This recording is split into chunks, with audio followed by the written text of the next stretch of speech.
My name is Sydney Rees, and I'm a wife, a mother, a grandmother, a friend, and I am living with stage 4 metastatic breast cancer.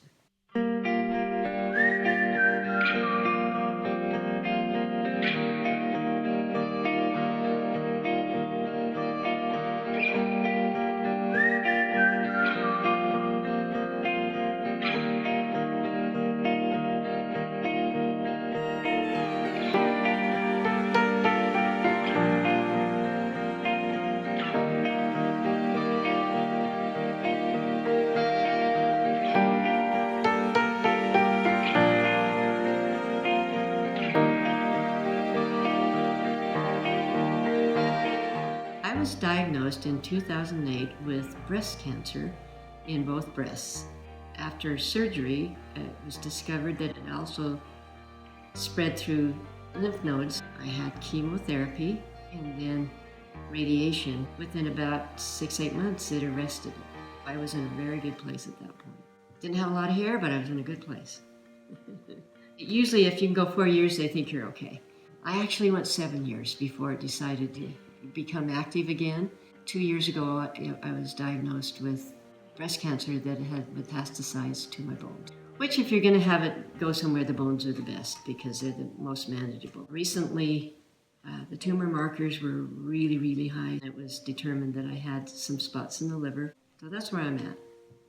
Well, when you hear stage 4 metastatic bone cancer, I think people expect to see something different. They expect to see someone that's pretty ill. Visibly sick. Visibly sick, yes. You don't look sick. You don't act sick. What do you believe has been your secret? First of all, I think I'm very blessed in that I haven't been sick as far as how I feel.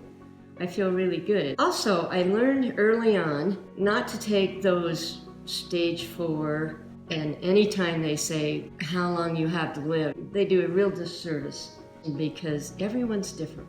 There's been a few moments of fear, but I've always, after some real thought and prayer about how I feel and where I think this is going, have felt reassured that I'm okay. Yours doesn't have to be that way. You know, a lot of it you don't have a choice, but there are some things you do have a choice with, and your attitude is probably the biggest one. When you have a positive attitude, your body responds appropriately. Speaking about a positive attitude, I know that when you were diagnosed, instead of sitting idly by, you chose to take action and help form a breast cancer alliance, correct? Right. My doctor at the time and some of the people involved in my healthcare, plus some of the other patients, we wanted to do something to try and help. So we started the Breast Cancer Alliance of Grace Harbor.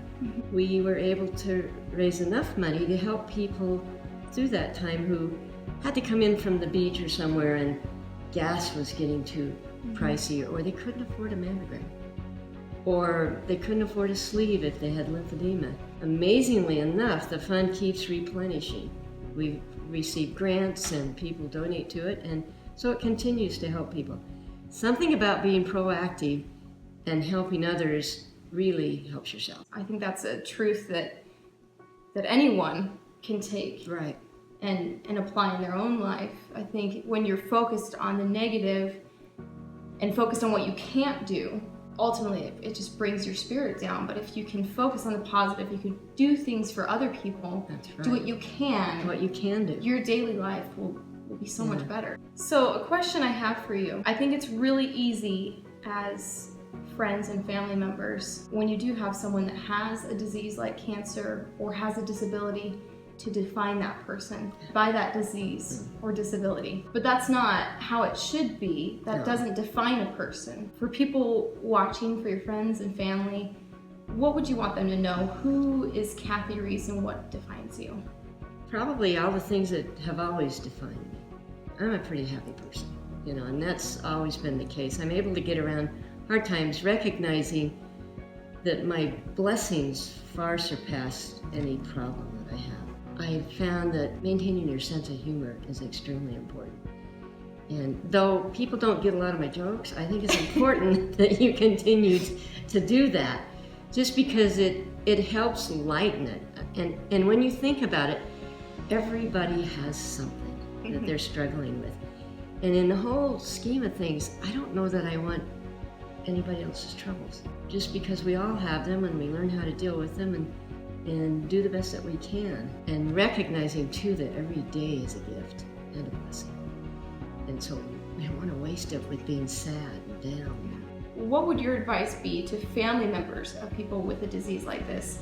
What is the best thing that we can do to support you? I think probably keep things as normal as possible. It's important to go off the lead of the person who has the disease, because it's real hard if you're trying to be up and everybody else is down. And I understand. I'd much rather be on this side of it than the side you're on. Seriously, I would. Just because I can't imagine what that would be like. There was a movie about a space shuttle that had a bundle of problems that they didn't think it would get back. As they're looking at all the things that were wrong with it, the director of the program said, well, tell me what's right with the spacecraft. And I think that's what we need to do with the cancer patient, or anybody struggling with anything like that, is what's right, what works good, what's okay, and focus on those things rather than what's wrong. For you, who's been your support system? First of all, my family, particularly my husband, who has been a rock through all this. And I know it's been so much harder for him than it has me. And I mentioned before about my Savior, but then my whole family have been so supportive and so there for me. I certainly have come to even appreciate you all even more.